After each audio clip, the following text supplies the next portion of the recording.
Come on here.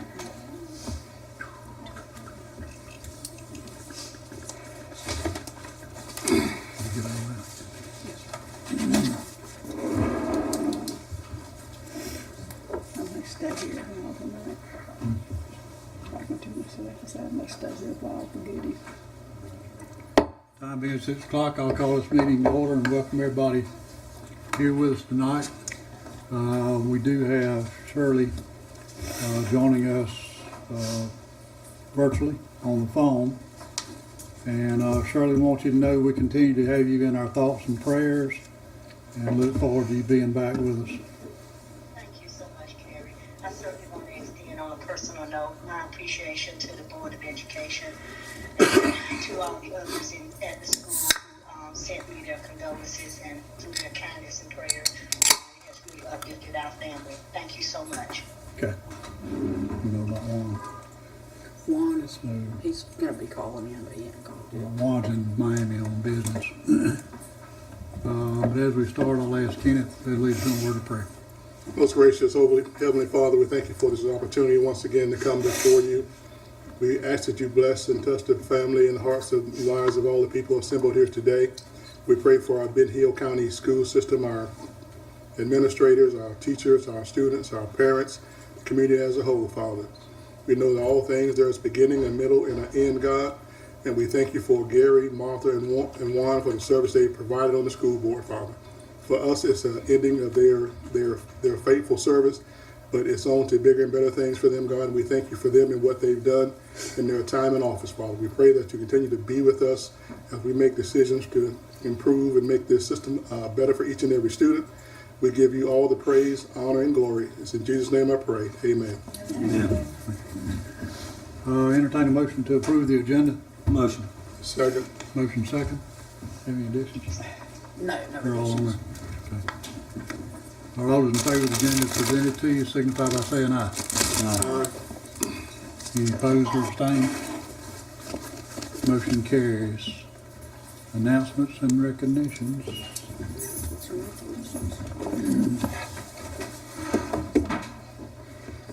I'm gonna come down front. Get a picture. This time, we would like to honor two of our board members who are leaving. They have been serving our community.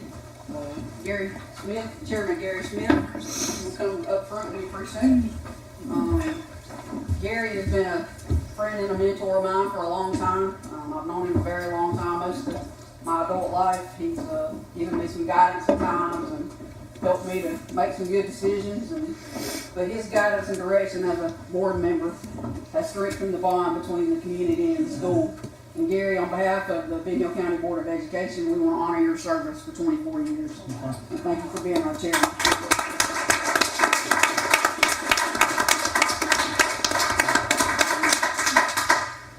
Got no parting words?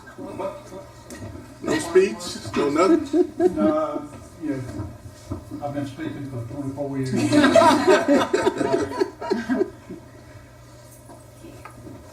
Everybody's going to continue to do their best. And lastly, we have Ms. Martha Yeager, who is a lifelong educator and teacher, and she has been on our board for 4 years. We appreciate your dedication and service, Ms. Martha. And even though you had to be an Indian all those years, we're glad you lived in Ben Hill County and became a Purple Heart County. And I think you brought us good luck over the last 4 years. I did. We really appreciate it, and it's great to have you on our board and have your service. I've enjoyed every bit of it. Okay.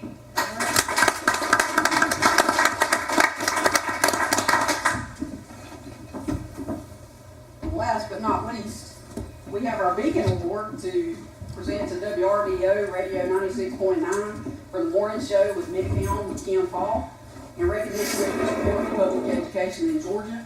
And we really, we value the good knowledge that we get from the morning show. Sometimes it's really funny, sometimes it's really serious. But we know one thing, that is that you always support Ben Hill County Schools. And we really appreciate everything you do for our community and how you spread the word about the good things that are going on in our community.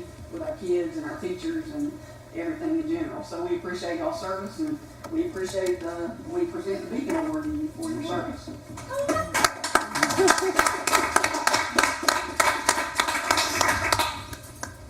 Are y'all having a Christmas party tonight? Well, I just thought we might get a bag of goods. On the way out. Yeah.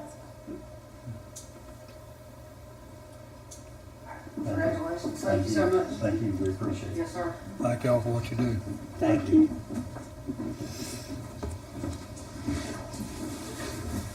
We also have a couple of other recognitions we'd like to make at this time, and that is to recognize our Purple Hurricane football team who were in the state finals for the third year in a row. They came up the state runner-up this year, but that senior class has been to the state championships for 3 consecutive years. They have 1 ring to take home with them, and that's a proud day for those boys and those coaches. And our coaches do a great job, and we really appreciate what they've done for our seniors and how they groomed them to be the young men that they are. And they represented our community very well. They're very committed to the program, and Coach Brewett's done an outstanding job with our football team. And so we really appreciate him and his coaching staff and all those fans who supported our team this Friday. We had a great crowd, even though it was flooding.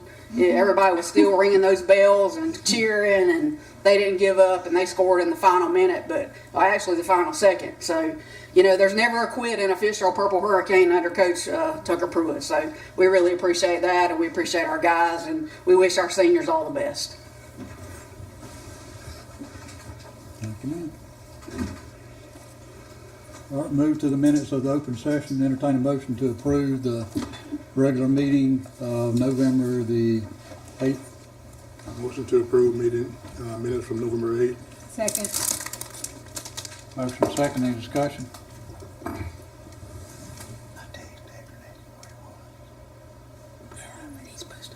Yeah, I was gonna tell you, he said call you. All those in favor of the minutes of November 8th, signify by saying aye. Aye. Any opposed or abstained? Motion carries.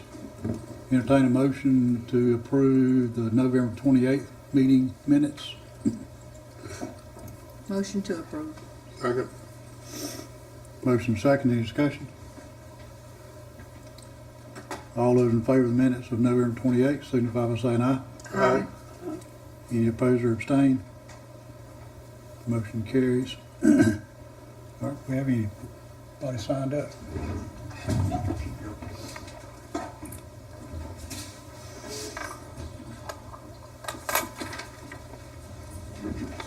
Can you hear me, Warren? Yeah, I can hear you. Shirley, can you still hear me? Yes, I can. Okay, Hi, thank you. Juan. Hey, how you doing? Okay. Also let the record know that Juan has joined us by phone. We do have Britt Williams requesting to speak, and you have 5 minutes, and let me get set, and I'll kind of cue you at some points in times. Get winch.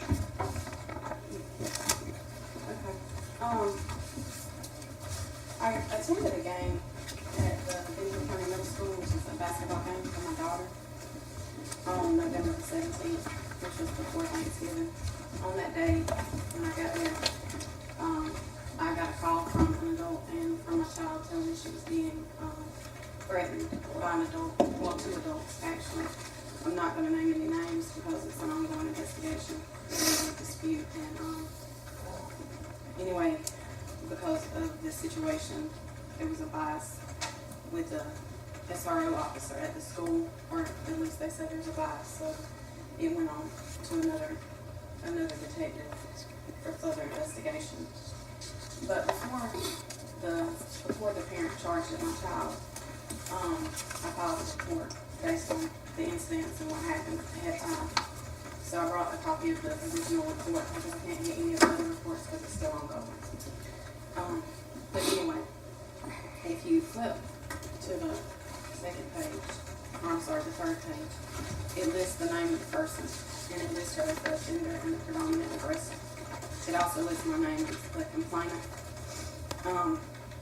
My daughter and I, my other child, were there, and her other child was there, which is listed down there under person 5 as the other offender.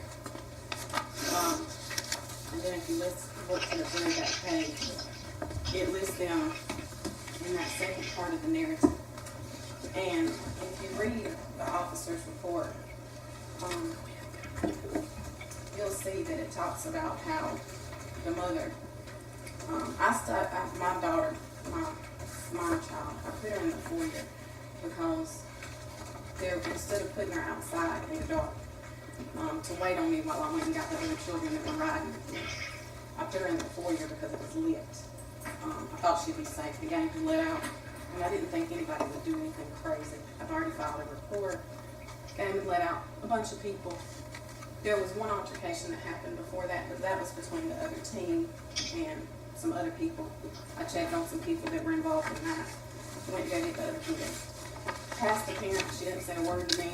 Okay, went in. The altercation took place behind me. As I went back out, the mother had charged at my daughter. My other child addressed the parent to protect her sister. The other child of hers charged at my daughter, which is all in the report.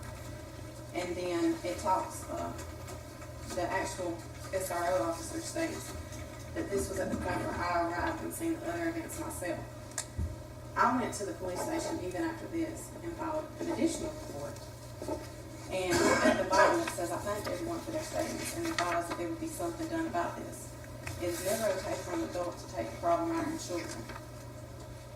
And then it addresses the person had already been warned by me not to speak to juveniles because this person came and said something to my child in front of the SRO officer at that school prior to the events and prior to my first report. And he addresses that in this report. After the Thanksgiving holiday, my daughter and myself received these notices from the school stating that we were banned from all extracurricular activities from the school. Now, I work with the Division of Family and Children's Services. I'm the supervisor for Good Hill and Irving County. I do not put children in jeopardy. Actually, I work very closely with a lot of your counselors at these schools to provide services for your children, or for the children of the communities for Big Hill and Irving. But I will tell you that I'm a parent first and foremost. Go ahead. 1 minute. Okay, I'm sorry. I'm a parent first and foremost. And whether you're a parent, whether you got parents, whatever. If you love somebody and you've taken every step that you can to get ahead of a situation, and your child is still put in jeopardy, nobody does anything to protect them. They're supposed to be in the, there to protect them. Your job is to protect them, and that's exactly what I've done. So I don't understand why I'm being punished, and I've tried to speak to Ms. Clements, and she's had Mr. Sermon speak with me, but she has not spoken with me directly. I have not got a response back. Thank you. Thank you.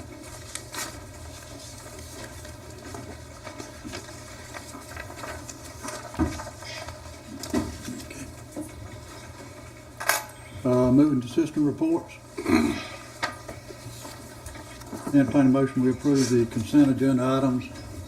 Listed on your agenda is items 8A, 1 through 5. Motion. Second. Is there a second? Second. Okay, motion second. Our discussion, paid bills report. Mr. Chairman. Yes, and ma'am. board, the Fund 150 is reported at $975.06. Fund 100 is reported at $2,775,133.13, for a total for the month of November of $2,986,108.19. That's correct. Thank you, ma'am. Our general fund fiscal year to date, General fund is being reported at $4,239,377.88. Give or take about $1,560 difference. It's a little bit out of balance. okay. Thank you, ma'am. Shirley, I've got to note that since you weren't here last meeting, I had to call on somebody else to do that for you, and it was not pretty. All right, these plus report. These stocks report for November, we were able to collect $215,988.88. And while that was less than what we got last month, the month before, it's still about $1,100 above our annual average. Okay. All right, facilities report. We have Matt from Parrish, Matt Hightower from Parrish, who's going to give us an update on our renovations that we talked about at the last work session, and a couple other things. Real quick first, I just want to, Mr. Sims, want to know about some of the things that are ongoing over at the high school that we're waiting on some things on. We had the doors, a couple of temporary doors are still there, and we have, I don't know how much you've been sharing with you guys, but the door company was in bankruptcy, and we have been in contact with the judges, and they have finally made a decision and allowing us to move forward from that. So we are working with Masonite and the other manufacturers to make sure that we get everything we need to finish up the last few pieces. So that should be breaking loose now, and we should be able to finish that up here shortly. Got two things to talk about or to update you on. Middle school and the primary school. We solidified the numbers that we talked about during the work session. The final GMP, if you remember, we were doing, the budget was 4.4. We're at $4,377,179. And again, that included the selected HVAC units at each school that we had identified as most needing to be replaced. It included epoxy flooring in both kitchens, VCT at both cafeterias. We've got new epoxy floors and walls in the middle school group bathrooms. And then we've got all the work associated with that goes along with it. So we were able to encapsulate a pretty good amount of work there at both schools with the amount of money we had there. Did you give that number again? $4,377,179. Okay, thank you. All right. And is there any questions about that information? I know we discussed it a couple times before, but we were finalizing numbers, and that's the final number. You said for the bathrooms, I guess that, you said that encapsulated everything. Would that include the stalls for the bathroom and everything as well? So the scope of work we currently have is that we will take down the existing toilet partitions, take the toilets and fixtures off the walls and floors, come in and redo the, install the epoxy, then replace the existing. We have some money that we may decide, or you guys may decide to allocate to new toilet partitions. If that's something you want within this GMP. So if that's something we want to do, we can. That's not included. It's not included. Right, okay. Well, So you're taking them out just to do the floors? yes, and then replacing the existing ones. However, within this number, there is an allowance that is available that we can put towards that and make those be new if we want to. That allowance, I guess, how much would that allowance be? Let's see. I think we've got, Are y'all anticipating prices going down on goods and services anytime soon? the prices are continuing to go up, but that won't be a problem for us here. We're gonna go ahead and order materials and get them coming right away, so they won't have a chance to go. Let's see, we got $150,000 in owner's contingency, which allows you guys to pick out some things that maybe weren't included in scope that we see along the way need to be included.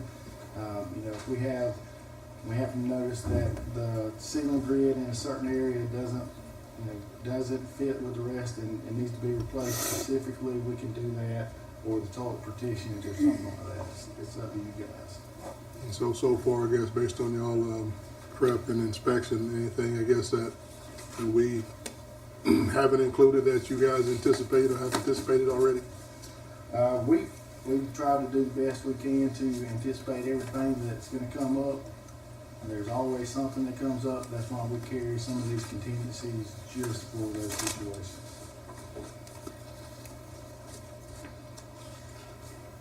What's your contingency for parish?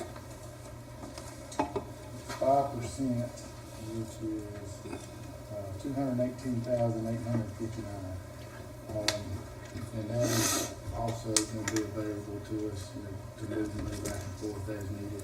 We never run into that much unknown, so we always end up adding scope through our contingency as well.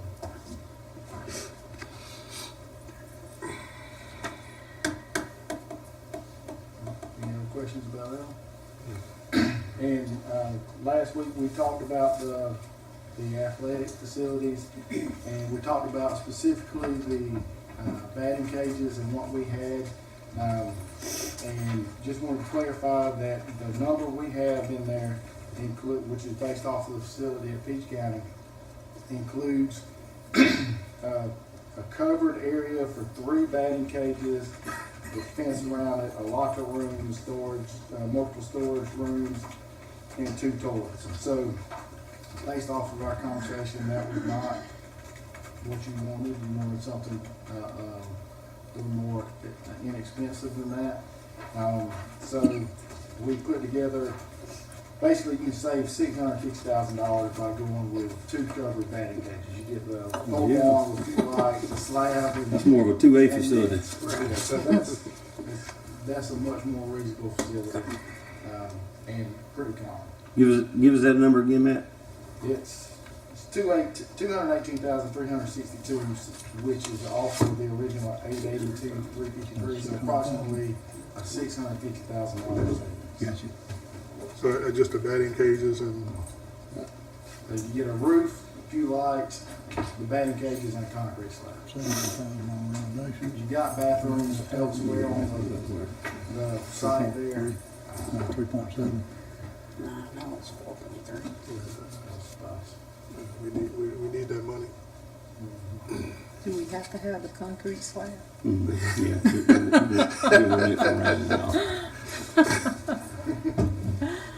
Well, do you have to have a concrete slab? I mean, You can't have asphalt too. Well, never mind. Every time y'all come back, you get cheaper. We might have them eating next week. Yeah. But I didn't know if there was anything else you guys wanted to discuss on that. I think we're all in a holding pattern right now until we get some more information. Ready to do some stuff. Mr. Chairman, Yes, sir. I have a question. So how long do we have to reapprove this project and spend that money? For the athletics, Yeah, athletics. Yeah. I'm not aware of a timeline that's associated with it. We got time. We're just trying I to. do agree that every time they're gonna be coming back. Labor on construction is gonna start getting cheaper as we go, and materials are gonna get a little cheaper. Yeah, there was not a plan to bid this out like right now, but possibly closer to summer. So maybe prices would go down, and we could find some areas where we could decrease some of our expenditures on some, making it more reasonable for what we have to spend. Dawn. Yes, ma'am. My understanding too that any contingency money that is not spent will be refunded to the board. Yes, ma'am. Yes, ma'am. Thank you. But let me remind, that money for the renovations is ESSER money, and it is not local money. So we have to, we really would like to spend as much of the ESSER money as we can, because if we don't spend it, we're gonna have to give it back. So if we can, get as much as we can done in the primary and middle schools, that's what we wanna do with that. Okay. We Okay. got Thank you. 4.4 left. We got 4.4 left for renovations. And we got till September the 24th to spend that. I think it has to be allocated by September. It does, by 23, it has to be allocated. And it is allocated and the Right. budget is approved, so, we can move forward with that whenever. Any more questions? Thank you, Matt. Thank you, Matt. Appreciate it. Anything you wanna add, Ashley? Just, working with Matt Travis and just trying to get these regulations squared away and trying to get, bang for the buck, and that's what he's talking about all this, Right. whatever money we have, we had to go back and try to put the most important stuff Right. was first, and then we'll go down from there. We also have, we did get the safety grant. We have gotten the quotes. We have narrowed it down to the final quote, the cheapest quote for the safety locks at the primary school and middle school, because they have different locks in the high school and the elementary. So they'll all have the same type of locks, and they'll be a lot safer from anybody getting in there. Well, it's the intruder lock. Right. Primary middle school's got 27-year-old locks. It's Right. like a deadbolt. You have to use a key to lock it and unlock it. The intruders, so you can go in and out from the inside, without having to put a key in there. But that brings a question up for me about the pre-K. Do we have appropriate safety mechanisms at our pre-K school as well? Yes, ma'am, we do. Yeah, Thank we you. bought We got that. And they also have the inside locks that they can lock their doors with. It's Code Red or? Code Red or Red. Read something. Yeah, I can't remember the name of it. Also, our clinic, our student health clinic, is open. We're open 3 days last week. We're going to do a little video on that and get that out to the public.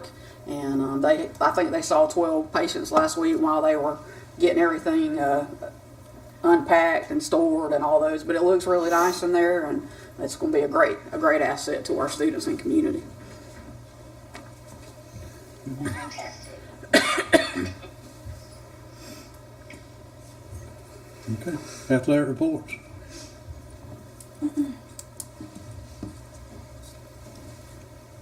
All right. All those in favor of the system reports as presented to you signify by saying aye. Aye. Any opposed or abstained? Motion carries. Transportation request for information. Look at those. College and Career Board of Directors updates. That's for information tonight. That'll have to be out. Okay. Matt, technology report. All right, thank you, Mr. Chairman. Y'all got some exciting new stuff to talk about this month, so let's just jump right in. Along with our normal stuff like supporting map testing and that sort of thing, we also are closing in on completion of the installation for the crisis alert system by Centegis at the high school. This is to catch them up on the crisis alert system that we have at our other schools and just kind of bring them in line with what our, some of our safety and security procedures and systems are elsewhere. And we're also completing audio enhancement engineering walkthroughs, and that's kind of the inverse of the crisis alert system. That's going to bring our other schools up to where the high school is with their intercom system. Also excited about that. Kind of get some much needed refresh of these communication tools in our buildings. Over the Christmas break, we'll be supervising and managing our Wi-Fi refresh at the middle school and elementary school. This is one of the one of the objectives that we were looking to achieve. I didn't necessarily want to schedule the Christmas break, but it just was the best opportunity in terms of preventing disruption, during a school time. So we'll have one person assigned to sort of manage a team of installers who will be doing this, and to make sure they're doing the right thing, hold them accountable afterwards, and make sure everything's working ready when our teachers and students come back after the break. Looking ahead, we're currently in the middle of implementing a system called Anonymous Alert. This was something that Ms. Clements charged us with pursuing. The idea here is that if there's something of interest that a community member might want to bring to someone's attention, but maybe not necessarily put their name on it, it gives the community an avenue to raise that concern or alarm or whatever it may be. And again, this is something that's brand new. It's not fully implemented, but we are in the midst of it currently, and I believe the plan is to go into training when we come back after the break on our PL day, and then seek to basically raise awareness in the community and then distribute this as a tool at our folks' disposal and access. So this is operational before and after school, kind of like? All the time. It's up all the time. It'll be attached to our district website in some prominent area, and it'll just be accessible around the clock, much like the website itself is. So more like if after hours you call and you leave a message is what it is? Or there's a virtual part of it where you can go in and select what type of complaint it might be, or if it's some kind of bullying situation or a threat to a school, anything like that can be sent in. And my understanding of the way the alerts work is it's configurable to go to email, text, or phone, so the alert can be readily received at any time by the designated administrator. Is there a way, I guess, to if it's like something that can be text or could that be alerted to local law enforcement? Yes, there's a piece of it that goes to local law enforcement, because like if somebody says there's a gun on campus, then immediately that would go to law enforcement.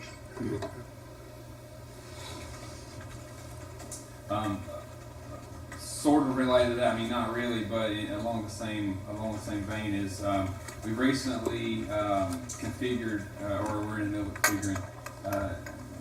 I'm saying new, but it's really in addition to direct lines. One thing associated with our our scare event a couple weeks ago, something that I don't know that anyone up here, speaking for myself, I never thought about this, was the emergency services having to traverse our call tree. We build a call tree, we do it with the general public in mind, people that may need to reach the bookkeeper or the principal, etc. Well, that's not really conducive to an emergency scenario. So this is not to replace that contact method. It's going to be in place as a way for emergency services, our EMS folks here, to be able to get straight through to a pool of people, again, administrators and other key personnel, without having to traverse that call tree. So Matt, do we have just a POTS line at each school versus, or is our system cloud-based? It's cloud-based, so that actually gave us the flexibility to do this very easily, and the lines were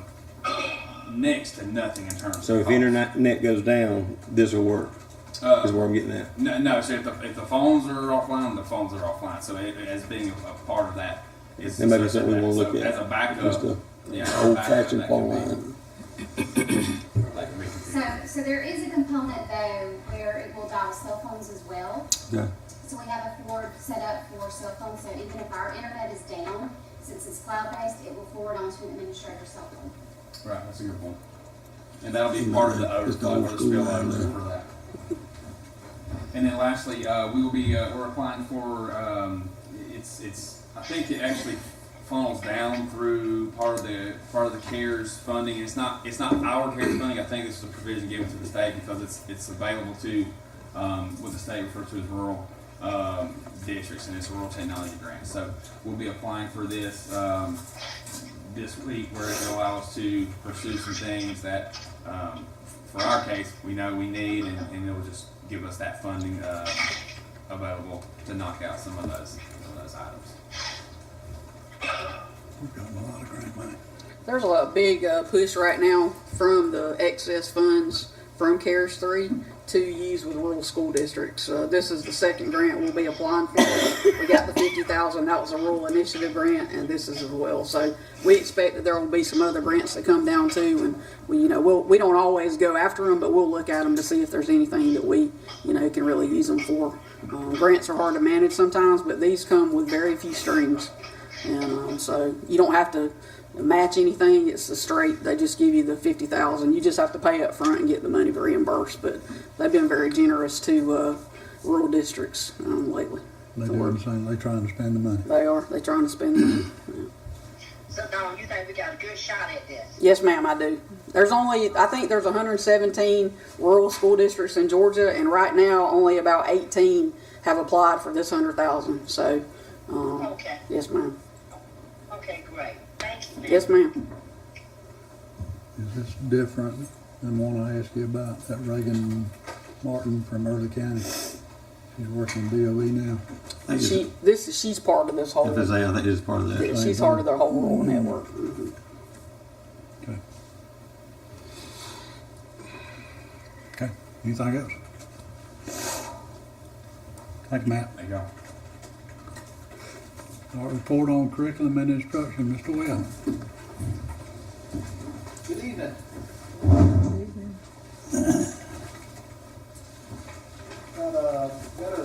Got some data to share with you, I promised last time, and actually have a little bit extra to share with you as well.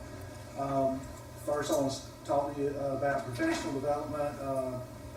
I'm still providing professional development at the schools on a pretty regular basis. I've worked at Ben Hill Middle School, and we had a professional development about basically student engagement and those factors that contribute to student apathy, and had a really good turnout for that. And also we had a lot of good input from teachers, and sometimes I feel like that that I have to put my finger on it, but with this group I didn't have to. They already knew what the issues were, so it's real easy to start working on those things. Provided professional development for third grade. They had a concern about teaching OA5, which is basically using operations and strategies to multiply and divide, specifically the distributed property. Believe it or not, they're first introduced to the concept itself in the third grade. On November the 30th, I observed Algebra 1 classes as they learned to factor polynomials, and at the beginning of the year, we stretched this course out so we could put the prerequisite skills in. It was an absolute pleasure to be in those classrooms with those students. They were actually enjoying what they were doing, learning, and they were really catching on because they had some of the prerequisite skills that they needed to be successful. The teachers were actually pretty satisfied with how the students were working. Real happy with that. Met with the math teachers on that day as well, and we looked at where they were in the curriculum because we have added a lot of prerequisite skills, and we did adjust the curriculum for about 20 days that they needed to get the most important things taught before milestones. Assessment, we've wrapped up math testing with the exception of a few makeups. They're still working on at each school. Fitzgerald High School, College Career Academy, administered milestones, and I hope to have you some data on those 4 assessments next time.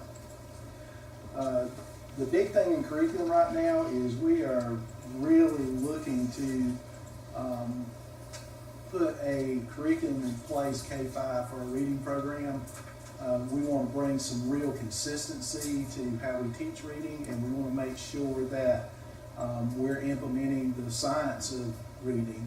A lot of research out there, we have a lot of pieces, but we want to make sure that we put it all together and make sure that our teachers have the resources they need to get it all done. And so right now, we hope to have the top 3 sometime in January. That we're putting together a literacy team that's going to consist of my team and teachers from every grade level. And we're going to really dig into these things. I've also got Susan Henry digging into. She's very knowledgeable about the science of reading and how to teach and how students learn to read. Your school reports are there for you. Have a little extra space. So Jaquita had Santa Claus at her school, and the kids had a really, really great time with that, and it was really awesome. Those kids are just there. If you go walking down the hallways, the kids, they don't meet strangers. They know everybody, they love everybody, and the innocence is wonderful to be around. First thing I want to talk about is map data, and I told you I'd have this for you this time. And the way I looked at this is I didn't look at just this year's beginning and middle. I wanted to go ahead and look at that compared to last year to see the changes that we're making, if they're having a positive impact, not having an impact, negative impact, because I really need to know if what we're doing is making a difference or not. If it's not, we need to do something different. So the first page of that report is the reading comparison data of MAP, and so this is last year, the same time period, from the beginning of the year to the middle. That's what we're comparing. And you can see across the top, you've got observed growth in all 3 grades. We have greater observed growth, achievement, definitely a lot better. And if you're looking at populations on this data, if you look at the blue, kindergarten, that's your first grade in the orange. We didn't get it. We don't have that. We don't have it. Something's not showing up. It's not there? Hang on. Not there. Just didn't want you to think that we were give you that crazy look like, what are you talking about? It's supposed to be behind the other report.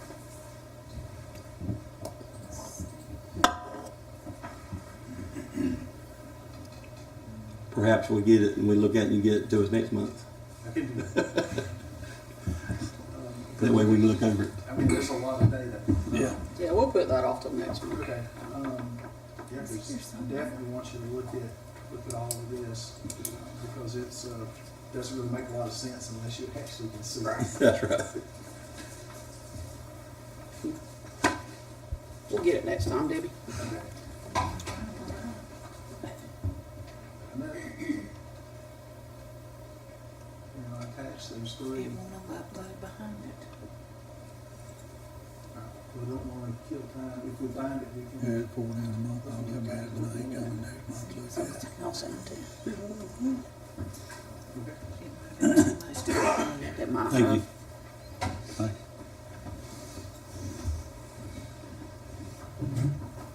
All right. We've got a report on our pediatric mental health initiative. Ms. Kimball? Hey everybody, good evening. Good evening. I wanted to give you an update tonight because I did not want our 3 exiting board members to miss the update and hear what we were doing in with this initiative. Because we started this initiative, the team started the initiative under your leadership, and you supported it from the very beginning. So before you left, I wanted to give you all an update. And then I'll begin updating the other board members as we continue to progress. As you'll remember, this was a team effort with the Rural Innovation, Health and Innovation Center at Mercer University and at Mercer University Medicine. And our first, the objective we wanted was to establish a mental health counseling service for all of our students, free of charge, overcome any barriers that our kids have, whether we have a shortage of healthcare facilities, that offer the mental health counseling, lack of our health care, parents' financial resources, transportation, because our nearest mental health counseling facility was in Tifton. And, you know, Tifton may be a hop, skip, and jump just for us to get in our car and go. But for some parents, that is a laborious task to try to get students over there to take off work or to get them there for appointments. So we wanted to kind of try to help to overcome those barriers for our students. And so our priority and our goal of the initiative was to establish that pediatric mental health care program in Ben Hill County and to provide the counseling services that our children really need through telehealth and at no cost to them as well, and for them to be able to get that within the school. In the beginning, if you'll remember, go ahead, Matt. It took, this program had never been in existence at all in the state of Georgia. Mercer had never entered into any type of program like this with the school system. They may have had mental health counseling in school systems through telehealth, but not through the university, and not providing a non-billable service, because we don't bill Medicaid for any of this type of service at all. And hopefully we'll never, will for that, because we always want to strive to make sure it's not going to interfere with any insurance or Medicaid benefits or anything. But it took a lot of face-to-face meetings to begin with Mercer and the Georgia Rural Health Initiative Council. It took a lot of virtual meetings. I cannot tell you how, I really got good at some Zoom meetings. I thought during COVID it was rough, but we had a lot of meetings. We had to be trained on the different pathways, the Pathways platform to be able to provide the telehealth service and to make sure it was done so that it was confidential. Every paper that we sent to and from them was encrypted. We don't want any students' information to get out to anybody at all. We wanted to make sure it's totally confidential. And then we began involving the parents and talking to the parents and helping them to understand this is what is beneficial for their student without them. Sometimes when you talk about mental health or you talk about social emotional health, there's a stigma to that. And parents, they would say, well, there's nothing wrong with my child. Well, no, there may be some mental health issues that we need to take up, and we had to really talk to those parents. Sometimes it was going out to their houses and just getting on the front porch and talking about, how this would benefit, or bringing them in. We never did call and say, hey, we want to offer this to your student. We wanted to have a face-to-face with the parents so that they would understand our hearts and where we were coming from in providing this for students. And then, of course, once the parents agreed, we started the intake process. So in the beginning last year, we got off to a slow start, but we felt like even if we touched one student last year, the program would have been well worth, everything, because one student is one student that we've saved. So we began with one student at Ben Hill Elementary in mid-October of last year, with Mercer providing those services. And at the end of the year, we had the following numbers. At the end of last year, we had 3 students at the primary school, 6 at Ben Hill Elementary, 3 at the middle. We did not have any at the high school. We just did not get it off the ground at the high school, and we certainly didn't get it off the ground as much as the middle school as we wanted to, but we had that many students. And we were able to, because of the funding, we were able to provide services to students through the summer if they wanted to partake of those services. And we, Jana Anderson and Christy Cook, took the activity bus themselves and drove and picked those kids up for their services. Because as you know, just because school ends, their mental health issues and their social, emotional health issues don't end there. You don't just put them on hold for the summer. And so they felt like it was very important to provide that, and Mercer was able to continue to provide that for us as well. So that was at the end of last year. So Can I ask a question? I'm sorry to interrupt you. I wanted to ask you a question according to what you had. I would have thought you would have had more students at the middle school instead of elementary. We did not have that, and the reason is that we had new folks coming on board. We had folks leaving. We had new RTI folks coming on board, and we just did not have the time. And sometimes the scheduling with Mercer, we really got into an issue where they did not have enough students and counselors to provide, so we ended up having go into the medical school aspect. There is a school, it's called COPA, and I cannot remember what it stands for, but it was a psychological area with Mercer. But we ended up having to go into the medical part, the family counseling part, to be able to get more. But you're going to see us in a minute where our numbers are growing this year, where we've gotten better at that to provide those services. So currently, we were able to continue what we had offered in the fall and what we'd offered in the summer to our students. And now we are offering every mental health counseling at every school except for the pre-K. We've got our numbers, they're growing. We're getting more and more greater. They're having to add more and more counselors to us. Hopefully now that the school clinic is open, they'll help with that need as well to try to help that out, because Mercer they're just adding folks on every time we ask for them. They've been so generous to do that. And it allows students to be able to, we have counselors in schools, but sometimes students really just kind of don't want to talk to somebody that they have to see in the hallway every day. They don't want to bare their soul or whatever to that person. So this gives them a neutral source who's not a part of that school environment to just really share what's on, what is going on in their lives. So our numbers today, we have 9 students at Ben Hill Primary. We have 8 students at the elementary school, and we've got 1 application in progress. And here we go, Teresa, we've got Ben Hill Middle School, 12 students there. Fitzgerald High School College and Career Academy has 6 with 2 waiting on a counselor. So that's where we're having a little bit of an issue. Sometimes we have to wait on a counselor. And what happens is whenever the session, when the semester ends, that counselor may be able to stay there, or that counselor may have graduated. So we have to give a student another counselor. But we try to keep them with the same one if we can, as much as we can. But so far this year, students have had 152 sessions. So that's 152 opportunities where students are able to have their mental health issues and their concerns and things that are just going on in their lives expressed with a counselor that can help them with their needs. We've had some challenges along the way, just as I said a minute ago. We had the issue about the numbers at the middle school. There were some issues with scheduling, whether it be with our counselors, whether it be with Mercer counselors. We had some issues there kind of navigating the delay with each semester and the assignment of counselors to students to new counselors. And then sometimes just helping parents understand and realize the need for, counseling services without them taking on that stigma of, well, there's something wrong with my child. The telehealth packet is pretty lengthy and in depth, so that is why we wanted to get parents to come in. We didn't want to talk to them about it on the phone. We didn't want to send it to them at home. We wanted to talk to them about it and get that packet. And sometimes it takes a while for parents to come in. Sometimes we have to go to them. And then lately it's just having enough interns to fulfill that need that we have here in Ben Hill County of our students, because our numbers are really getting greater than we anticipated.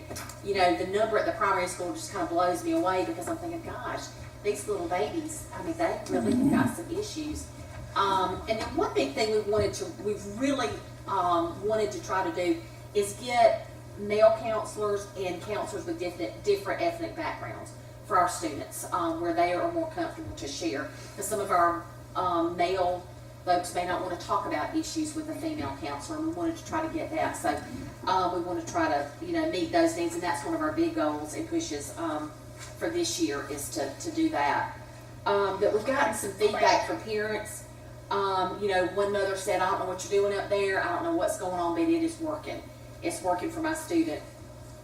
Students have shared that the counselors. Yes, ma'am. I'm sorry, Wanda. This report was so encouraging, and I just loved it. I sent you a text on it.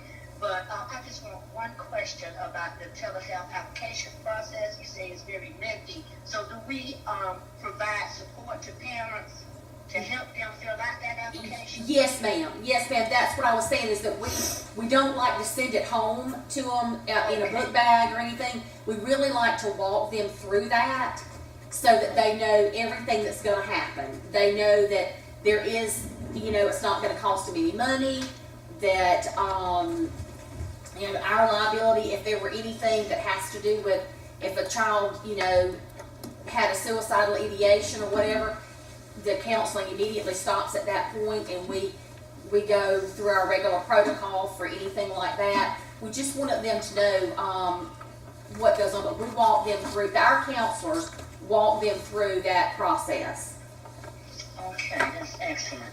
I just wish that we could do some kind of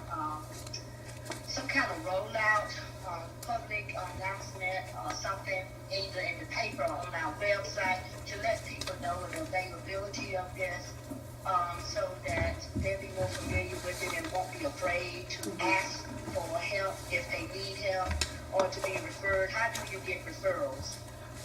Sometimes with the parents, if they're talking with the counselor and the student's having issues, the counselor may bring that to them. We're very blessed. Y'all have been so supportive in providing behavior specialists at each school. And a lot of times they may have somebody on their caseload and they see that coming in. If we have a student who's under DFACS care, sometimes they may get recommended for that. Your teachers may recommend a student. So there's lots of different ways to be referred in for that. But but we want to make sure that the parents are comfortable. We want to make sure the students are comfortable. We've actually, the counselors are phenomenal. And Christy Cook has worked tirelessly in trying to get all the kids scheduled. She's the first person, she's the one that the names come to, and then she works with arranging the counselors through Mercer Medicine. But the counselors have been wonderful in getting the names and recognizing the students and making sure they are there for their sessions, because that's important.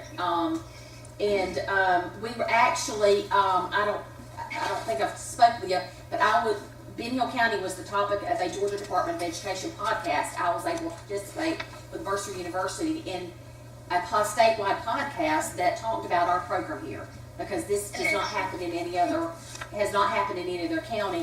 And we constantly get emails from the DOE to call this county or call that county because they're interested in what we're doing. So we were very pleased with that. And then Christy was able to go to talk to the statewide telehealth at the statewide telehealth conference on our initiative here in Ben Hill County. So we're very proud of where it's going. We've got a long way to go, but very proud of where it's going. And more importantly, the students that it's helping, because as you see, you know, some of the students have shared the following. The counselor is easy to talk to. I wish I could talk to her every day. I think she's helping me already.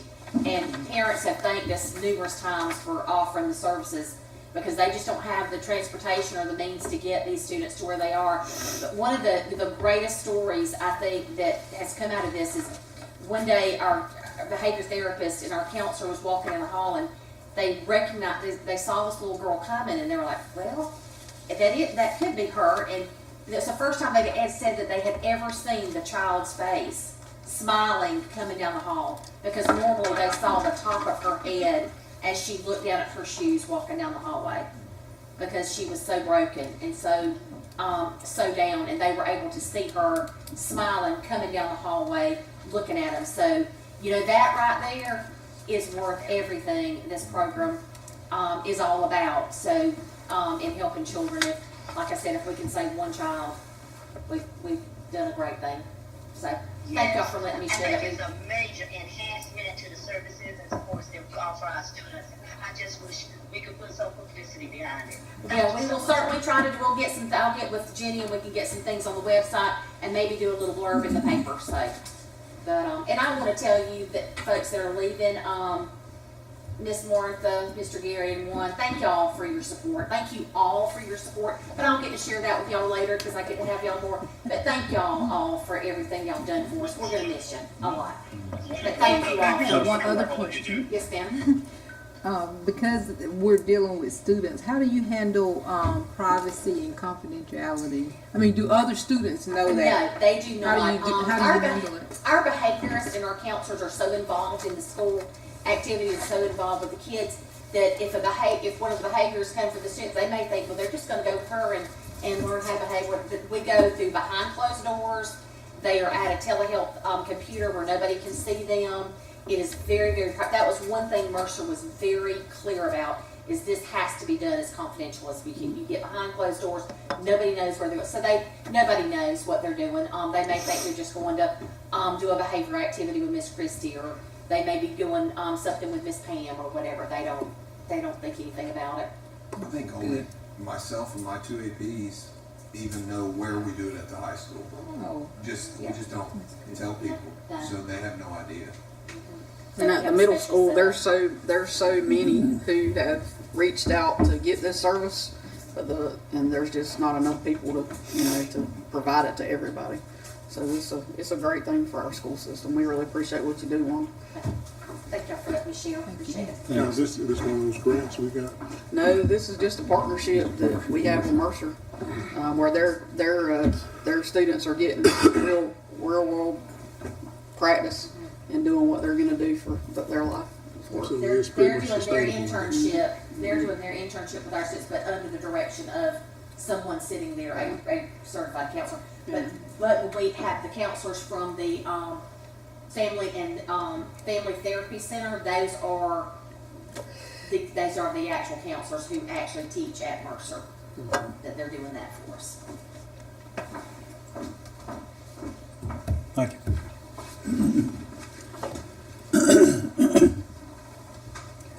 We're moving into new business. We added this onto the agenda based on our conversations of last Monday night. I'm gonna make a motion for the purpose of discussion that we approve and authorize the interim superintendent to execute the sale of our available balance of our unsold bonds. It's approximately $2,225,000 as reported to us. And we can discuss that if we get a second. Second. Our motion second. Discussion. So how is this sale of bonds, I guess? What are we selling this for? The sale of these bonds would help us to finish our sports complex at the high school with the scope of work that we have laid out before us. The baseball, softball, the practice fields, the batting cage, the parking lot, the tennis courts, and possibly to even add some type of field house there for our football team to practice, so that they would not have to drive back and forth here to this facility, and they would just play their games here at the JC Stadium. So every month, I believe that we wait, we lose $225,000. So that's one of the reasons that we wanted to go ahead and execute this. It's just gonna provide some additional resources to do what we need to do. So the sale of the bonds and another $600,000, that's almost $2.9 billion. Yes, sir. They come back, they're gonna find another million for us. Never know. And the point was to try to get the ball rolling, Right. so it doesn't roll over to Maximize the. April and you lose $225,000. That's, $225,000 a lot of Batting money. cage. That's right. But it also, our track is getting aged. This could possibly allow us to put a track out at the new high school if we, could find ways to streamline some of the other projects that we have that we don't have to be building the Taj Mahals for, but, just something to meet our needs for longevity purposes. But our track is 12 years old. And the lifespan of it's between 12 and 15. So Mondo's gonna give out. So we're to that point where it's going to start to be noticeable or start to give out. Which doesn't mean you need to abandon that. No, oh no, You wanna fix not that by too. any means, sure. There's maintenance and everything. But if you're going to have your main events out there, and you want that to be your place for, most of your athletics, that's what this board decided to do all those years ago, to put the high school out there. And I think that's where our kids need to be. It's safe there. It's there's plenty of land to do what we need to do, and it would be great for our kids to have access to the things that we promised them. And just for purposes of supervision, like right now in the spring, there are the most combined sports And right now you've got track at the middle school, baseball, Polk Park, soccer at the JC Stadium. I mean, it's so spread out that, you know, it becomes somewhat of a supervision and safety issue as well. And probably even transportation. Correct. Trying to get them everywhere. Mr. Dr. Barnes, right?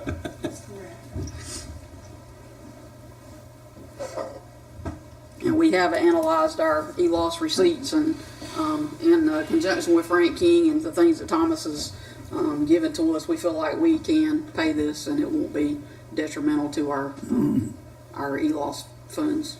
So what is the worst case scenario? The worst case scenario would be that we couldn't pay it back. Yeah, that's my concern. I guess not being able to pay it back. And that's with even our, our bond funds for the high school. Right now we have, 1.9 million in e-loss. Yeah. We have a payment coming up in April. And is it 1.1 million? It's 1.5. 1.5 million. So we'll probably have $1 million in there by the end of March if our receipts still continue to be what their average is. Well, our average continues to rise. I think we're seeing the effect of the government gaining access to more and more online sales. The amortization schedule looks sound. I don't see it. We were projecting a large surplus at the end of the current bond amortization anyway. I think it was the tune of about $8 million. But that's over a 15-year period. I think we're well within our abilities to service a new bond, and as Gary says, every year that we don't sell a bond, we are losing $200,000 a year access to those funds. If we don't sell it by the 1st of April, it goes from 2.2 to less than $2 million access to those dollars. So it's there for the taking, and we have the ability to service it. And 3 years ago, we made the conscious choice not to sell them all. That is correct. We did ask for, I think, 27.4 or something. But at the time, the economy was a little bit different. But now we're at a point where we see we're able to pay and still have money left over. Correct. And still do other things. Exactly. Because we also have 2 floors that we need to repair, 2 gym floors. The floor at the elementary school in the gym has never been replaced. The middle school gym floor also is in a need of either putting a regular basketball floor down, a wood floor, or just going back and putting in the floor that it has now. But it's going to take at least probably $150,000 to $200,000 just to fix those floors. What's the elementary floor? Is it that poured floor? Yes, it's that poured floor.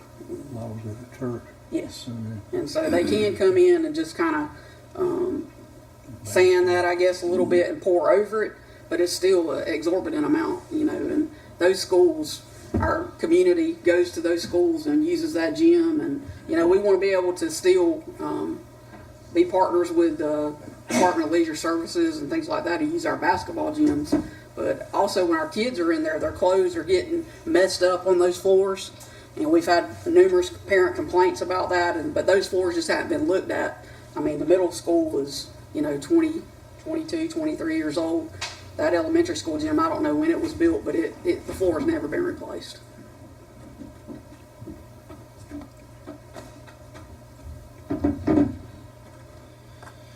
Any other questions? All those in favor signify by saying aye. Aye. Any opposed or abstained? Motion carries. Our next item of business is for purchasing a turf tank for the high school to do the striping of the fields. I entertain a motion we approve that so we can discuss it. Motion to approve. Second. Motion second, discussion. Mr. Sims, you want to give us an update on Mr. this? Chairman, Yes, ma'am. I have the concerns that our attorney pointed out in the documents that we got on our assembly. Have they been considered? Have we heard anything from Turf Tank about the concerns our attorney has Yeah, they, about the contract? David? Miss Shirley, they got sent over to them, and about 5 o'clock today, Coach McDonald called me and told me he had just got off the phone with the rep, and that they are changing that contract to meet Tony's request, and will have it back to us ASAP. Okay. So they are looking into it and they're going to make some changes based on the recommendations? Yes, ma'am. Yes, they actually said most school board attorneys asked for changes. So essentially what this is right now we have to pay people to come out and paint all of our athletic fields. And to paint a football field, generally speaking, takes almost a whole day to do it right. And what this will allow us to do is they come out, this is a programmable machine, and it's just not for sports complex. They would come out and they could program it for whatever we want, from football fields to soccer fields, baseball, softball, band practice fields, parking lots. Every parking lot that we have as a school district, they can program. And once you go out, you enter it and you hit go and it paints it itself. You also save on paint because you're not wasting as much paint because everything's mechanical. This is kind of what most places are going to, just because the labor is starting to become an exorbitant amount, and paint continues to rise, and the fact that it saves on paint will also help us on those costs as well.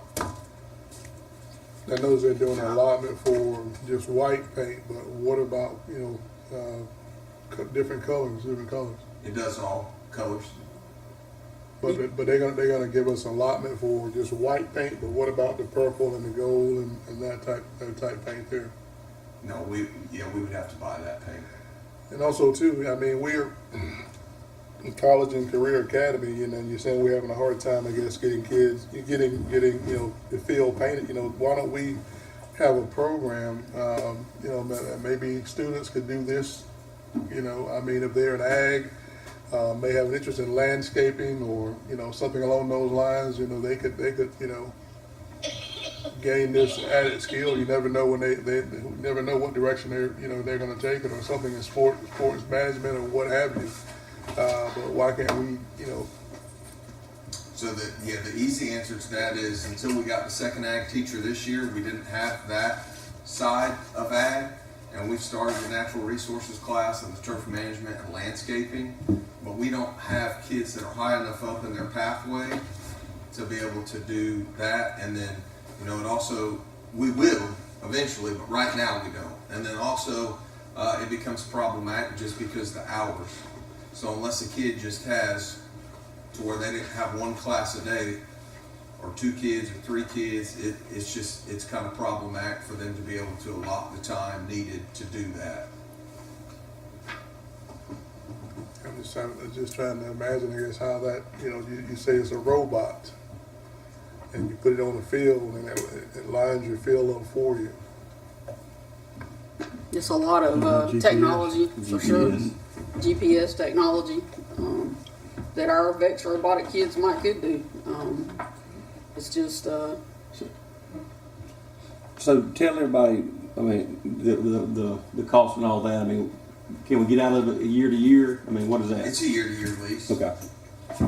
Well, the way it's written is not. The way it's written is that it's a, well, there's no term. First of all, the way it's written, there's no term in the lease. Meaning it doesn't tell you how many years, how many months.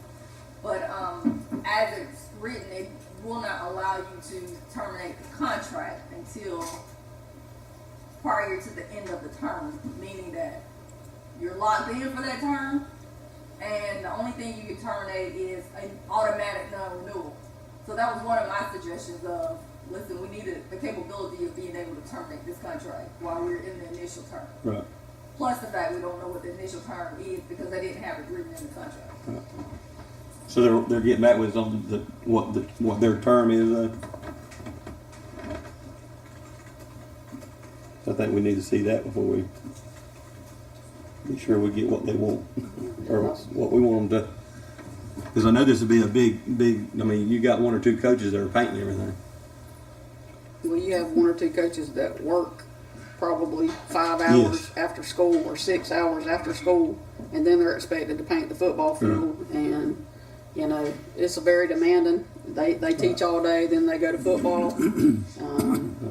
How quick is the turnaround once we say yes, we want to go with this? I mean, how quick can they get it? Within like 3 days, I believe is what they said. Okay. The cost we've had for the current school year is close to $10,000. That's the current school year from July the 1st till now. And that's just for aerosol cans? That's just half a year.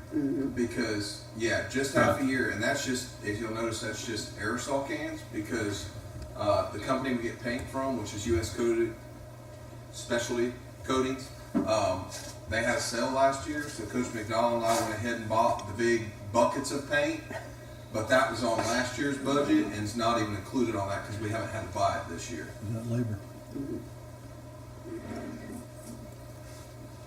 Don, may I clarify that I don't have a problem with the lease or is whether or not there's liability based on the Board of Education according to that lease agreement. So if they can modify the lease agreement, I don't have a problem with us getting the robot. Okay.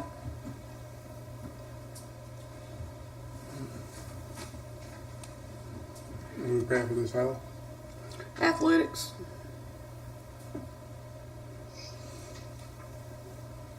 That's where the money's gonna come from, athletics. Yes, ma'am, and it'll be split among the different sports because soccer, baseball, softball, football, all the ones that use it, and any school that uses it to stripe their parking lot possibly. The director or Mr. Sims feel that we should purchase that robot? Yes, ma'am. They brought this to me for discussion. And Tony, you're good that if they listen to your recommendations, you're good. You know, I'm not gonna be good unless they accept them all. That's what I'm saying. Yeah, if they accept them all, then I would say yes. But I mean, of course, it's up So to I think it them would be all. contingent that they meet our attorney's recommendation.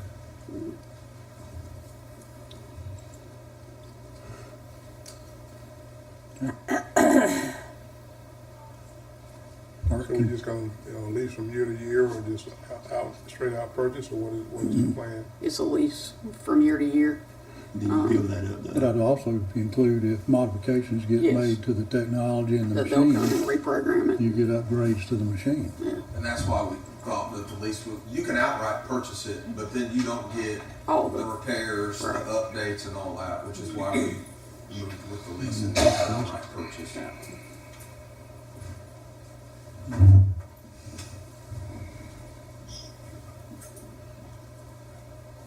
Your recommendation? My recommendation would be to support the athletic request, not only because it makes sense, because it is very time consuming and paint gets wasted, our machines tear up, our sprayers tear up on the football field, and when that happens, you got to go get all the stuff and get it fixed, and if you've never painted before, it is tough to paint a big football field, even a softball field.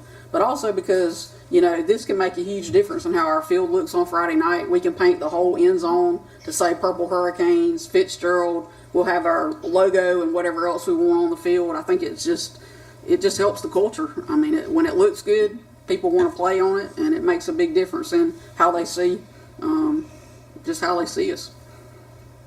And our kids deserve the best. And I think that when they see our field that looks like that, they think, man, we want to play for the Hurricanes, and you know that's what they want to do here. They want to be on the football team, the soccer team, the baseball team, the basketball team, and the basketball team has, I mean, they got a stellar, gym to play basketball in. So we want all our stuff to look as good as our new facilities do, and that's what happens when you get facilities that look like ours now. It's a culture thing, and I think it's important for us to maintain that culture. It's like loud music. It is. It's like loud music at the football games. Gets everybody hyped up. I'd also just add in terms of the labor, you know, we've got 10 football coaches, we got 2 soccer coaches. So those soccer coaches are trying to paint it, and it's a rush just because, you know, they don't have the amount of time or the amount of people that the football coaches do. And they play games not just on Friday night, but on Monday and Tuesday and Thursday. So this makes it easier for them as well, just because they have less manpower and less time to be able to operate and do it. And one of the biggest things that we're hearing is that people get burned out because of all the workload and the extra stuff. And I mean, it's just, that's just the way things are right now. If you worked 30 years ago, the 30-year worker and this day's worker are two different beasts. They're all about choices and flexibility. And when you have 2 soccer coaches, one who's having to coach and one who's having to paint field, I mean, it's just tough. And I think that the easier we can make things for the people who want to give the extra hours, I think the better off we're going to be, and possibly, hopefully be able to keep more people in the coaching world, because it's hard to find coaches, especially for these extra sports like tennis and baseball and things like that. So we want to have longevity in those programs, and I think this will help out with that. Being a former coach, I had to go out there during my planning period and do the field. So it takes away from their instructional time, and it also takes away from what they can give to the kids. Okay. Mr. Chairman, Yes, ma'am. Can we modify the motion for the request to approve the purchase of the turf tank to add a review by our attorney of the final lease? Or we could say contingent on the changes being accepted. Are you making that as a motion to amend? I'm making that as a motion to amend, yes. Okay. Is there a second? Second. We have a motion and second to amend the original motion, and we'll vote on that. So all those in favor of amending the motion for it to be contingent on the lease changes being approved by Turf Tank, signify by saying aye. Aye. Any opposed or abstained? Are now voting on the motion as amended to approve the, yes, sir. Is there a way that I can interrupt for just a brief moment? Yeah. I have been in Fort Lauderdale for the past 2 days in federal court, and I need to walk in and get some lawyers. What was your question? I missed it. If I could interrupt just a brief moment. Sure. I will have to hang up, but I just would like to thank the community for allowing me to serve as a board member. I would like to thank Andy Johnson for stepping in there with District 7. I've loved Tyler Clemens and David Garrison for jumping in. Teresa, Shirley, Daniel, Jeremy, I appreciate you guys stepping in there and continue doing the work that we have been doing. It looks, when I look at that new school, I mean, I can see a difference. Miss Martha, thank you so much, and Gary, thank you so much for all those years that you put in there. I appreciate you a bunch. Thank you, sir. Thank you. We will miss you, Juan. I won't be there. I appreciate you a lot for stepping in there and helping us. Thank you, Juan. Mr. Rachels, thank you for coming back and helping us. Coach Pruitt and the whole team, his coaches, very, very proud of them. Very, very proud of our community. I love being in Fitzgerald. I love being part of it.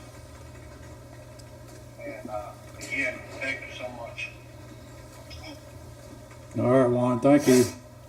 One more thing, Yeah. and I hope some of the new members are there coming in.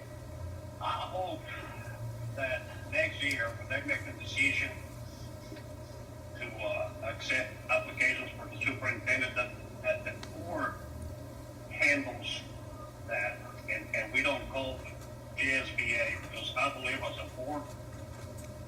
it's the board's responsibility to do that process. So I hope they take that in consideration.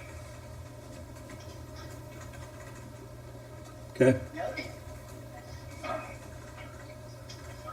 And again, thank you all, and I'll see you next month. all right. Thanks, Juan. Thank you, Juan. Safe travels. I'm looking across the aisle.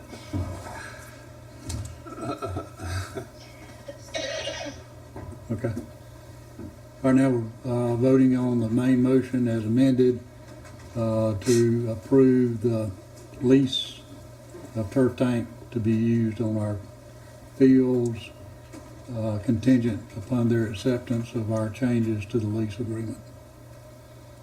All those in favor signify by saying aye. Aye. Any opposed or abstained?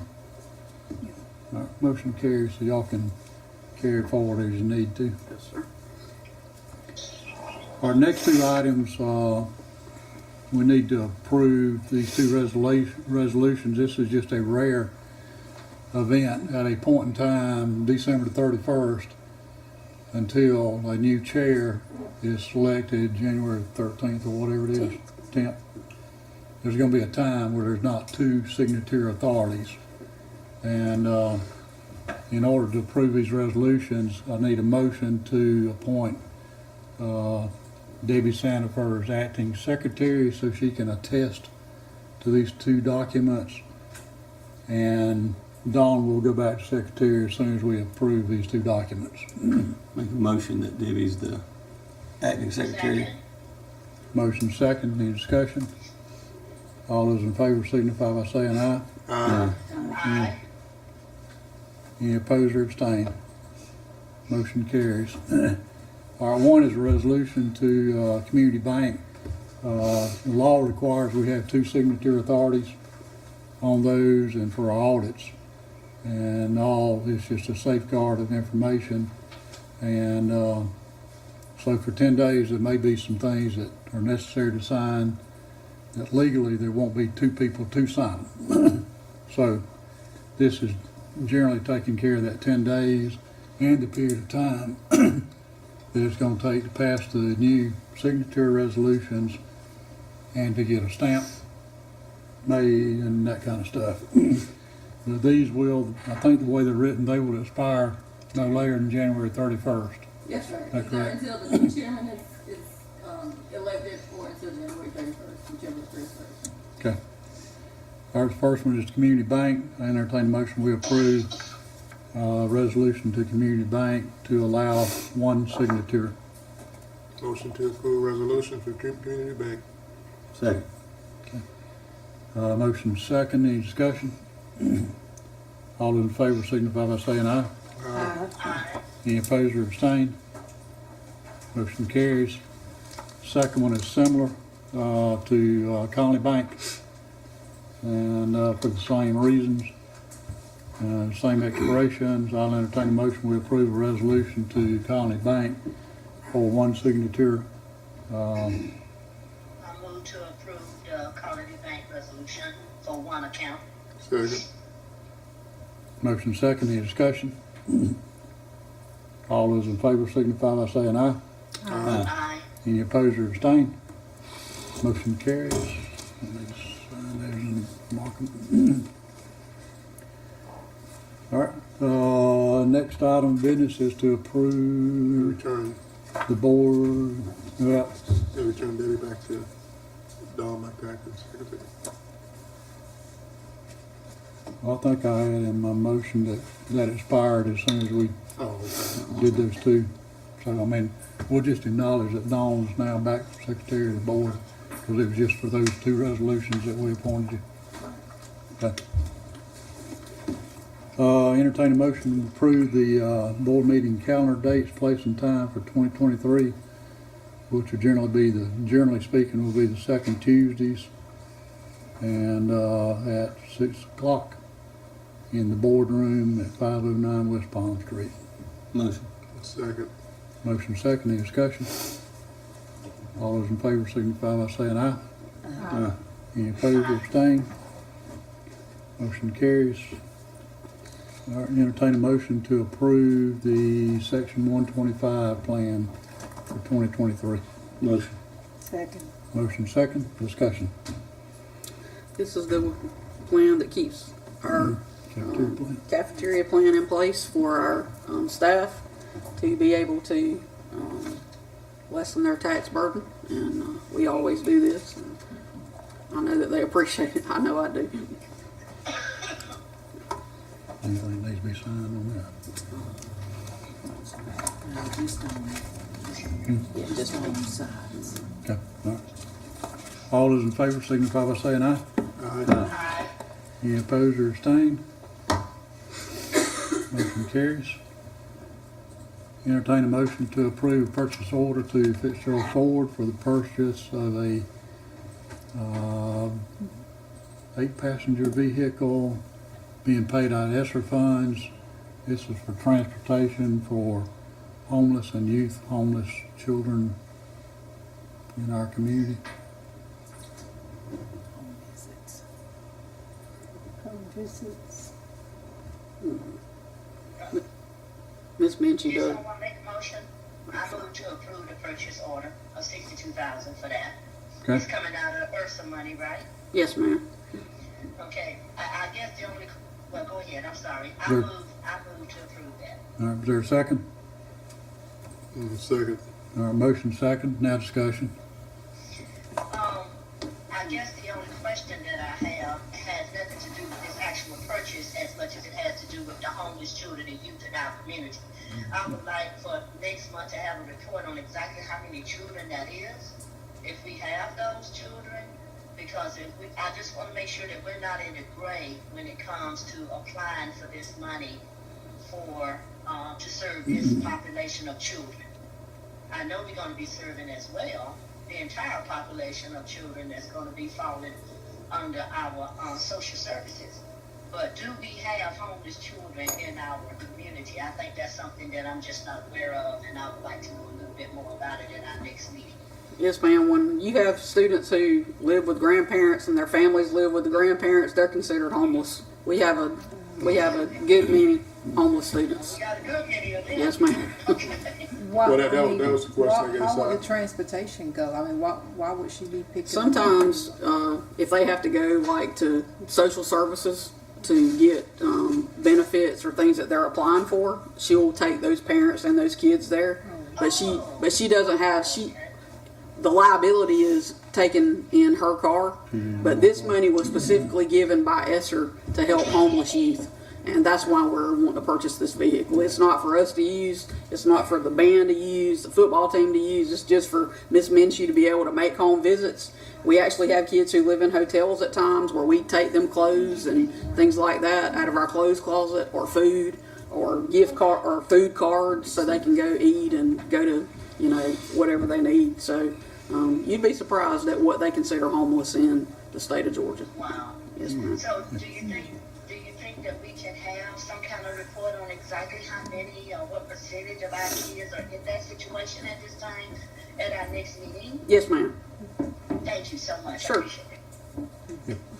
Cleared that up. Part of my discussion was going to be for you to explain what is definition of homeless. It is not what many No, people but will we think think is It's homeless. not like people standing on the Yeah. street. It's a whole Yeah, different. that was my concern, because Right. that didn't make any sense to me when I read it, but, now that you, Right. explain exactly what classify as homeless, I guess. If your that's a kid good thing. comes and lives with you and has a child, Yeah, they're doubling up. They consider those children homeless. that's good to know, that's good to know, okay. I mean, it's obvious a misnomer if you think of somebody that's what we think of as homeless. Yeah. Why are you going to buy? Because they've got no Right, place right. to take them to. Yeah, Right. that was the question I had. But the state of Georgia doesn't classify that as only being I homeless. mean, going to the doctor. I mean, we can take them if they're homeless to the clinic, things like that, to get those kids' medical needs seen about, to get their inoculations done, any type of flu shot or anything like that that they might need to get them caught up on their shots for school. They can be transported in that, and it has to be between 5 and 8. The vehicle has to be between 5 and 8 passengers. It can't be less than 5. So you have to actually buy something that you can transport up to 8. And you have to have something on the side that says this vehicle transports students, so. Thanks for clarification. Transit people will be declared as homeless. Right. You might live here this week, somewhere else next week, they're still homeless. Now, we have some emancipated minors who would be considered homeless, you know, so, yes ma'am. You'd be surprised at what you find out when you dig down into the bucket. There's a lot of different definitions for people. Wow. Thank you so much. Yes ma'am. Any other questions? All those in favor signify by saying aye. Aye. Aye. Any opposed or abstained? Motion carries. All right. Entertain a motion to approve first read of board policy E, which is our wellness program. Motion to approve first read. Second. Motion second. Discussion. This policy came up in our food nutrition audit that we needed to amend this to make it more current, and that was found in the audit, so that's why we're bringing this forth, to make it fit the definition that they would like. And the actual audit people gave us this policy that they used for federal programs and school meals. All those in favor signify by saying aye. Aye. Aye. Any opposed or abstained? All right. First read is approved. We'll let it sit on the table for 30 days till next meeting. Entertain a motion to approve the fundraising request from elementary school. Motion. Second. Motion second. Any discussion? All those in favor signify by saying aye. Aye. Aye. Any opposed or abstained? Motion carries. Entertain a motion to approve a purchase order to Valdosta Commercial Doors Incorporated for locks for the primary and middle school, and I guess this is what we were talking about in the facility report earlier. Yes, sir. They dropped the money down. We budgeted for it today and sent the budget in. And once it's approved, we'll be able to go and move forward with purchasing the locks and getting them installed. And this is the best locks that we've got Yes. at other places. Okay. Motion. Second. Motion second. Any discussion? All those in favor signify by saying aye. Aye. Aye. Any opposed or abstained? Motion carries. Any report from the GSBA conference?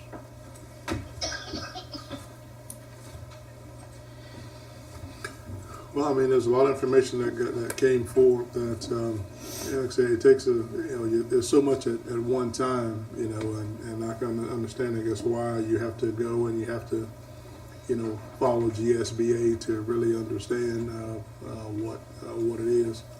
But I mean, they're doing everything they can to enhance education in the state of Georgia. Met some wonderful people, and learned a lot. And It's always good to get updates, especially on your legal and financial activity. It was good to see our student, Davy Bishop, there as a part of the Youth Advisory Council. And Teresa's our director. Yeah, I had a chance to attend the communications session that I thought was very, very interesting. Communication is so important. We had different schools presenting, but some of the highlights that I wrote down, probably only I can understand at this point, but some of the things that kind of stood out to me was they're talking about norms and protocols now among board members, which I thought was very important, because we got 3 new board members coming in. So talking about norms and protocols, what you do as a board member, how you communicate with each other, how you communicate with the superintendent, how you communicate with the community, how you make the community understand why you do what you do. It was just a lot of communication tips. And we had one school talking about how they communicate with their community, and I thought it was very interesting how they get some of their communication out, and I copied down some of the ways or some of the entities within the community that they share their information with. Here it is. Their communication goes beyond the school system. They share their information with doctor offices, churches, even in their grocery stores. And the lady that was presenting, I thought this was very interesting. At the end of when she was sharing who they shared their information with, she said at the jails. And then she said, "Oh, I'm just kidding." But I started thinking about it, and I said, what would it hurt to share your information with the jails? Because even though they're incarcerated, they still need to know what's going on in the community, and that could be an incentive for them to want to get out of jail and maybe go back to school. Or just knowing what's going on in school could be an incentive for them to want to get out of jail. But I thought that was very interesting. But I enjoyed communications because I always think it's important to learn how to communicate with other people. And it was very interesting this time, and I enjoyed it. We also had a 7:30 meeting, believe it or not, with the governor of Georgia. And I had those notes written on a different piece of paper and forgot and left them at home. But he was very positive about the way things are moving in Georgia. Of course, he was excited about being reelected again. He's really talking about working with the school systems. And if I'm not mistaken, if I heard correctly, he said that they're trying to work on extending the date of when the ESSER money and all of those monies got to be spent. They're working on trying to extend the time that they can be spent. So I think that'll help us out a lot if those dates are extended. They're also looking right now at extending a poverty multiplier to QBE, so it'll be interesting to see if they do anything with that. Yep. And it's good to know that the governor and the state school superintendent get along. Oh yeah, they're they not do. infighting and that kind of stuff. Yeah, he was at the meeting too. He even though the governor was running the meeting, he sat there and he kind of inputted when he was asked to. But I noticed how well they work together as well. Mm-hmm. So I just want to say I thank the superintendent or the board as a whole for allowing us to even go to the conferences, because there's some boards that don't go because they just can't afford to go.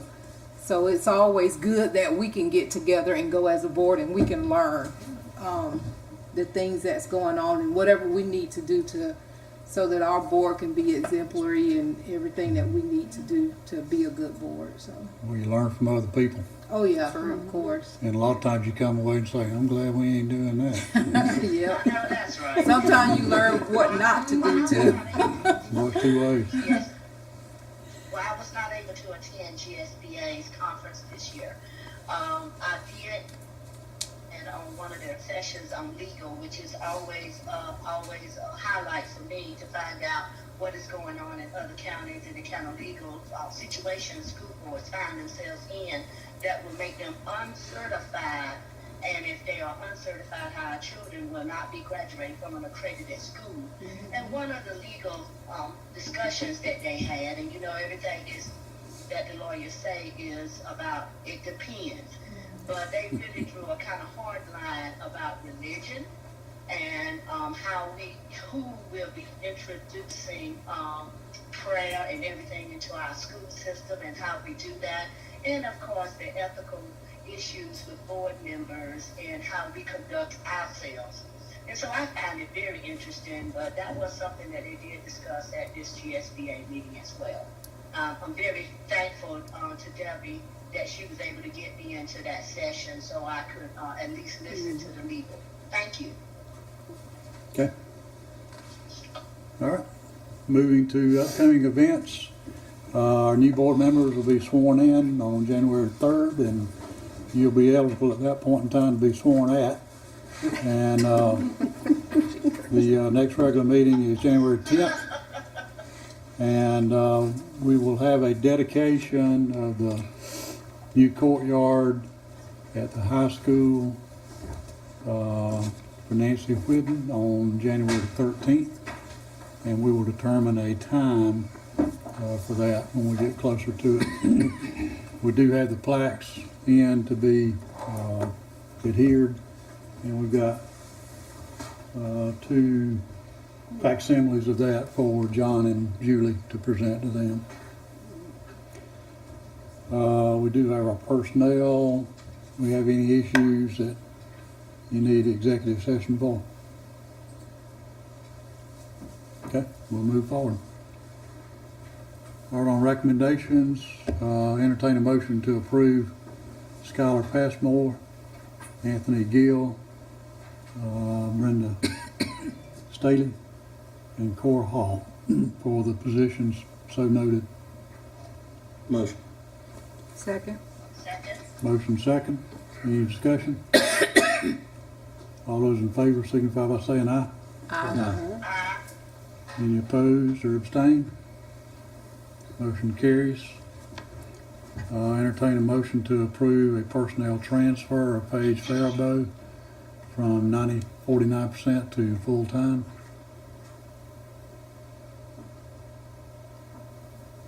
Motion. Motion. Motion second. Second. Second. Okay. Any discussion? All those in favor signify by saying aye. Any, any opposed or abstained? Motion carries. Sure don't miss Debbie Brown. Yep. We do have a resignation of Lauren McIntosh for information. And I entertain a motion, we approve the retirement of Faye Jackson. Motion. I move to approve the retirement. Second. Okay, we have a motion second. Any discussion? All those in favor signify by saying aye. Aye. Aye. Any opposed or abstained? Motion carries. No further business comes forth. Not, I'll entertain a motion, we adjourn. Second. Motion second. Any discussion? All those in favor of adjournment signify by saying aye.